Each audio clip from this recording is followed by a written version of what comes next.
There was a body in the chapel of St. Bride's. This was, of course, not unusual.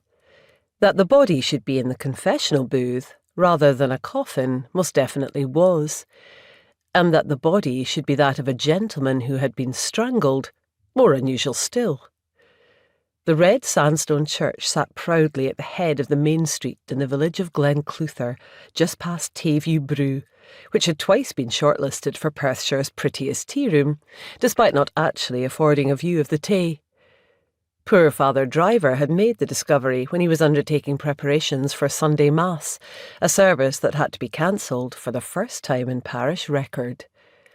Much of that Sunday morning was instead spent in agitated speculation as to what could have necessitated a police cordon, and the conspicuous absence of Father Driver at the church steps had led many to fear the worst.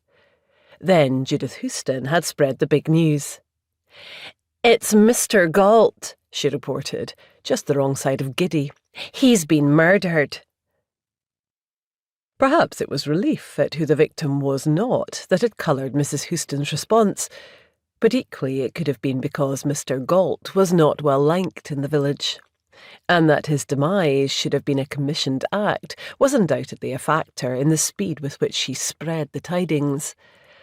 However, it had to be said, a murder in Glencluther or its wider environs was altogether less unusual than ought to be the case for a settlement of its size, location, and prosperous demography. Despite its sleepy pace of life, its cosy insularity, and its old-fashioned ways, this little corner of Perthshire was a place where a great many people met their untimely ends. More happily, Glencluther was also a place where murders seldom went unsolved, and this was generally attributed not to the region's under-resourced and frequently befuddled police force, but rather to the presence of one redoubtable long-term resident. A couple of days after the unholy discovery at St. Bride's, the resident concerned was receiving a visit from her nephew William.